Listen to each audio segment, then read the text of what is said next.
ಅವರು ಒಬ್ಬ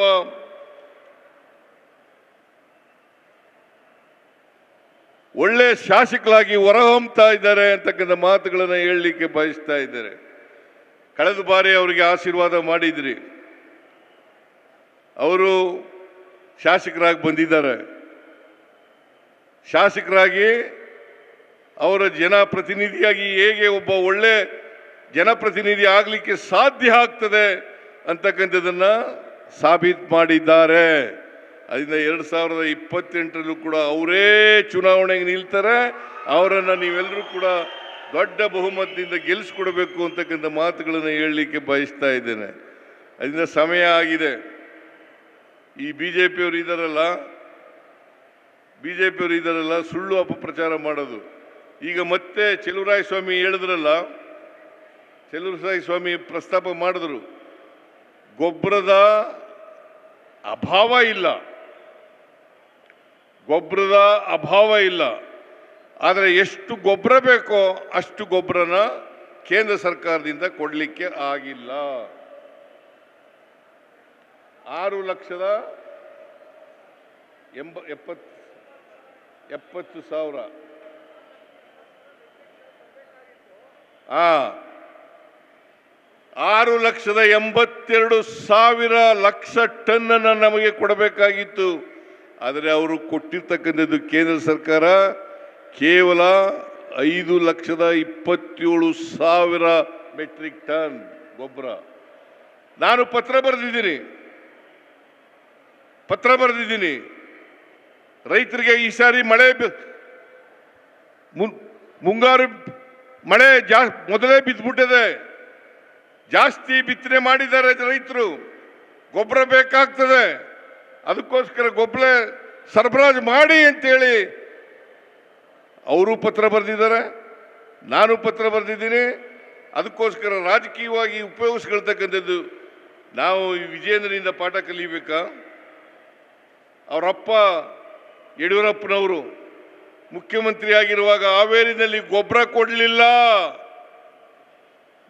ಕೊಡಲಿಲ್ಲ, ಬೀಜ ಕೊಡಲಿಲ್ಲ ಅಂತೇಳಿ ಇಬ್ಬರು ರೈತರನ್ನ ಗೋಲಿಬಾರ್ ಮಾಡಿ ಸಾಯಿಸಿದ್ರು. ನಾಚಿಕೆ ಆಗಲ್ಲ ಇವರಿಗೆ? ಇಬ್ಬರು ರೈತರನ್ನ ಸಾಯಿಸಿದ್ರು. ಇವರು ರಾಜಕೀಯಕ್ಕೋಸ್ಕರ. ಮತ್ತೆ ಹರಿಯಾಣ, ಮಧ್ಯಪ್ರದೇಶದಲ್ಲಿ ಇವ್ರದೇ ಪಕ್ಷದ ಸರ್ಕಾರ ಇದೆ. ಹರಿಯಾಣ, ಮಧ್ಯಪ್ರದೇಶದಲ್ಲಿ ಅಲ್ಲಿ ಗೊಬ್ಬರ ಇಲ್ಲ, ಯೂರಿಯಾ ಇಲ್ಲ, DAP ಇಲ್ಲ. ನಾಚಿಕೆ ಆಗಲ್ಲ ನಿಮಗೆ?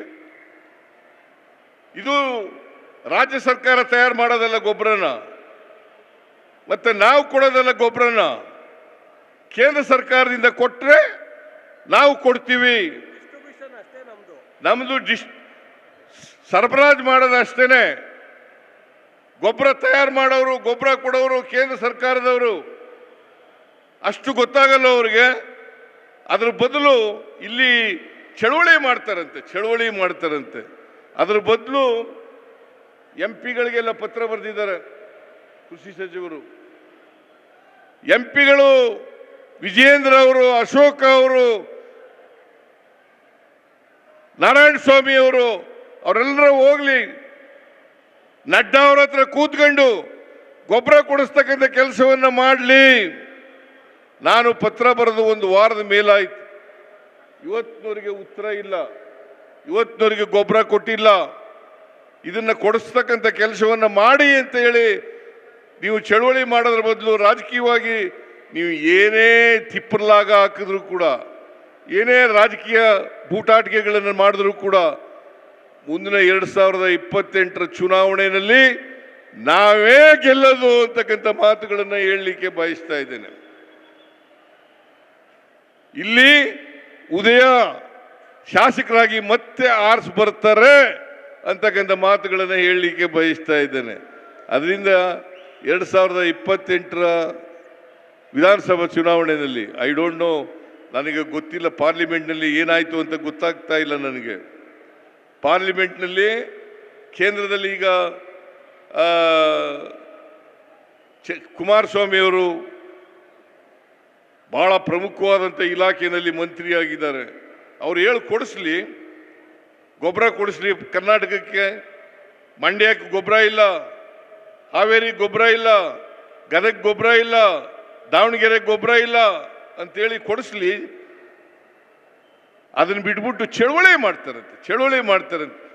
ನಿಮ್ಮ ಈ ನಾಟಕ ಭಾಳ ವರ್ಷ ನಡೆಯಲ್ಲ ಅಂತಕ್ಕಂಥ ಮಾತುಗಳನ್ನು ಹೇಳಿ ನಿಮಗೆ ಸಮಯ ಆಗಿರೋದ್ರಿಂದ ನಾನು ಹೆಚ್ಚು ಮಾತನಾಡಲಿಕ್ಕೆ ಹೋಗಲ್ಲ.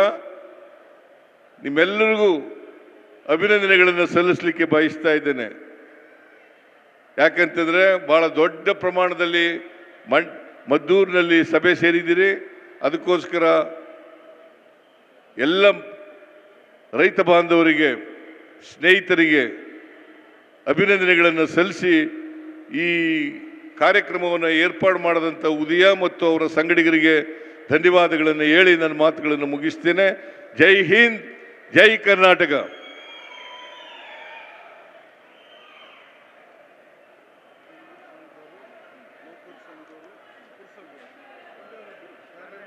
ಹೆಚ್ಚಿನ ವಿಡಿಯೋಗಳಿಗೆ ಪ್ರತಿಧ್ವನಿ ಯೂಟ್ಯೂಬ್ ಚಾನೆಲ್ ಸಬ್ಸ್ಕ್ರೈಬ್ ಮಾಡಿ, ಬೆಲ್ ಐಕಾನ್ ಕ್ಲಿಕ್ ಮಾಡಿ.